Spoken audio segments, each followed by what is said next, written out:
Mustafa la ilaha illallah borom jaam ñi la ilaha illallah rabbana la ilaha illallah. Pour bien comprendre ce cheminement, il faut comprendre aussi que il nous a créés par amour. Si il nous a créés par amour, il a voulu pour nous ce bonheur infini. Il a voulu que nous puissions le découvrir, que nous puissions nous aimer. Et nous avons prononcé le mot, un mot qui est supérieur au mot aimer, adorer. Et ce mot qui est dans le Coran sublime, je n'ai créé les génies et les hommes que pour qu'ils m'adorent. Et pour ceux qui sont dans le monde, qui ne voient que la forme et la matière, adorer, c'est faire un ensemble de choses que nous n'aimons pas faire. C'est faire des choses que nous sommes obligés de faire. Mais pour celui qui comprend, adorer, c'est aimer d'un amour supérieur. Et que cette adoration se fait par le cœur, par l'esprit. Et que c'est en partant du cœur et de l'esprit que cette adoration peut rayonner en nous, autour de nous. Et que nous sommes dans l'état d'adoration. Parce que c'est un état d'amour. Dans notre langue, il n'y a pas de mot pour traduire cet état d'amour. Mais tout, le secret de tout réside dans cette recherche. Savoir que le trésor est là. Ne pas se contenter des cailloux qui sont sur la route, mais vouloir les trésors, les diamants, les rubis, toutes ces choses qui sont en nous, qui sont à nous de toute éternité. Celui qui ne fait pas la quête dans cette vie, qui n'essaye pas de faire l'effort et qui n'est attiré que par ce qui est extérieur, quel que soit ce qu'il possède dans sa vie, quelle que soit sa richesse matérielle, quel que soit son degré d'instruction, quels que soient ses diplômes, quel que soit ce qu'il a réalisé, tout cela n'est que néant. Parce que la véritable réalisation, c'est de retrouver ce qui est en nous, de retrouver le trésor divin qui nous appartient de toute éternité, de réaliser notre véritable nature, qui est une nature supérieure à la nature angélique. Si nous regardons bien dans le Coran sublime, il a dit aux anges, prosternez-vous devant Adam. Et si nous regardons bien, Adam, c'est notre ancêtre. Nous sommes tous des fils d'Adam. En tant que fils d'Adam, nous avons droit à l'héritage. Le même héritage, l'héritage divin. L'héritage pour lequel les anges se sont prosternés, c'est bien que notre nature est supérieure à la nature angélique. Mais nous nous sommes éloignés. Nous nous sommes perdus. Et perdus, éloignés, aveugles, nous dirigeons sans faille vers la perdition. C'est pour cela qu'il nous faut faire cet effort, retourner dans le chemin divin. Et retourner dans le chemin divin, ce n'est pas réaliser, faire la religion pour la religion. C'est travailler à notre amélioration. C'est combattre nos défauts. C'est nous mettre à nu pour voir ce qui est réellement en nous. Nous peser avant que nous soyons pesés. Nous mettre à nu et voir nos défauts. Et travailler à ce que ces défauts disparaissent et soient remplacés par des qualités. Donc nous avons un combat à mener. Un combat à mener avec une véritable détermination.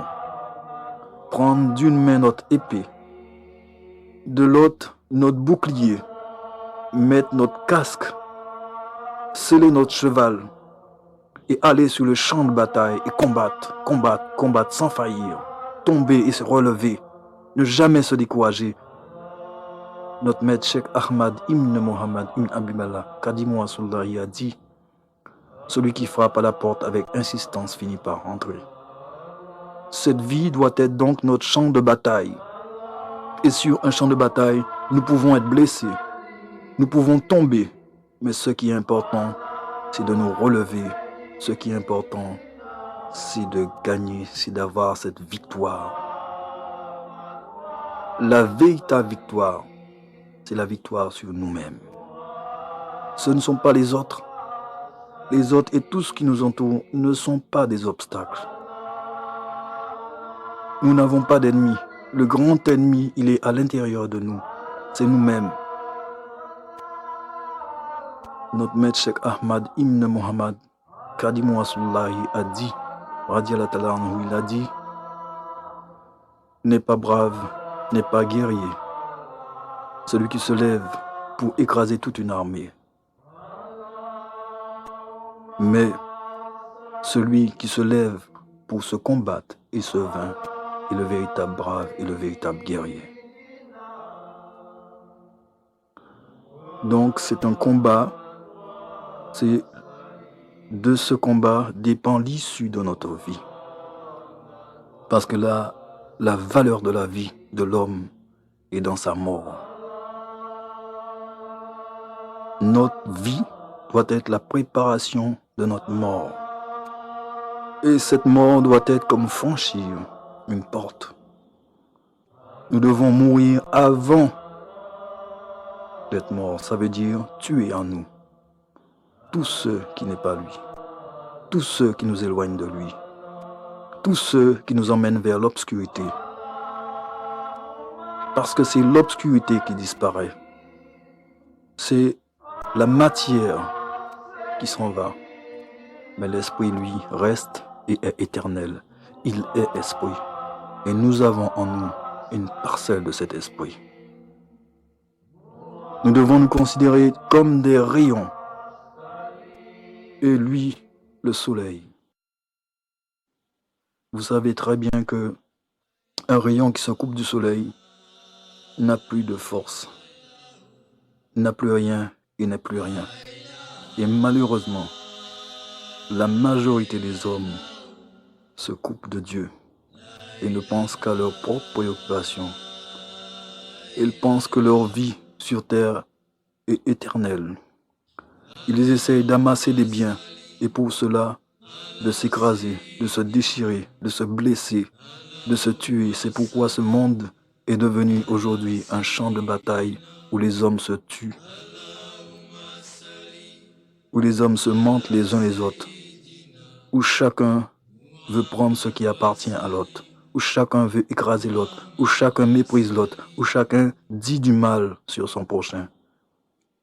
Et personne n'essaye de se combattre lui-même, de maîtriser l'animal qui est en nous, de rendre cet animal docile. Pourtant, il nous dit dans le Coran sublime: ô âme pacifiée, rentre dans le royaume de ton Seigneur. Âme pacifiée, c'est-à-dire que nous avons un combat à mener pour la pacification de notre âme, pour maîtriser notre âme charnelle.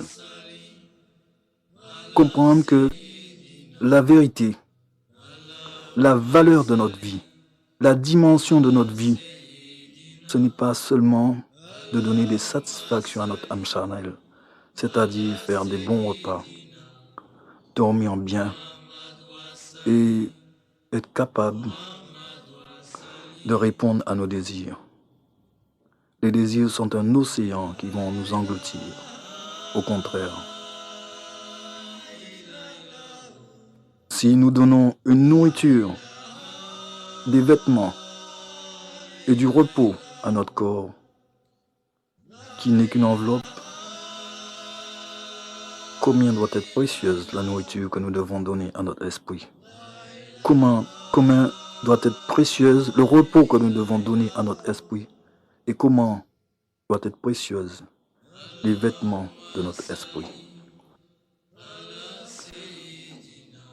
La nourriture de notre esprit est dans le souvenir de sa beauté, dans le souvenir de son amour, dans le souvenir de sa gloire, dans l'effort que nous devons faire pour détruire l'amnésie dans laquelle nous sommes actuellement, c'est-à-dire que nous avons oublié. Et la véritable mort, c'est cet oubli. Donc, se souvenir et faire grandir ce souvenir de là où nous étions, de ce que nous étions avant que nous soyons ici. De replacer vraiment tous les axes qui soutiennent notre vie. Réfléchir, essayer de comprendre, donner sa vraie valeur à chaque chose. Et savoir si nous le faisons, nous comprendrons que nous sommes dans un couloir, que nous sommes venus et que nous allons quitter. Et que celui qui amasse des maisons, des voitures, des objets, des richesses dans un couloir, c'est qu'il n'a pas bien réfléchi. Au contraire, nous devons être le plus léger possible et marcher d'un pas ferme pour réussir à sortir de ce couloir. Prendre conscience de la valeur de notre vie et savoir que cette vie se trouve réellement dans nos instants et que ces instants, nous ne pouvons ni les toucher. Nous ne pouvons pas toucher cet instant du doigt, mais nous pouvons vivre cet instant et remplir cet instant de toute sa beauté, de toute sa dimension, ressentir l'essence de notre vie, ressentir cet amour qui est en nous, qui est autour de nous, qui nous entoure, cet amour qui est l'essence de notre vie. Cet amour nous emmènera vers un bonheur. Savoir que dans ce monde, chaque situation devrait nous faire réfléchir et ces situations, qu'elles soient bonnes ou mauvaises, devraient nous apporter un enrichissement. Chaque instant doit nous apporter quelque chose. Si nous ne savons pas tirer la quintessence de nos instants, notre vie sera une vie inutile. Lui, le Seigneur Tout-Puissant, nous a donné la possibilité d'extirper la sève de nos instants. Et que si nous le faisions, notre vie serait quelque chose d'extraordinaire, ce qu'elle est réellement. Il nous a donné un cadeau, un don à la dimension de sa grandeur, de son amour et de sa gloire. Et c'est ça, c'est de cela qu'est faite notre vie.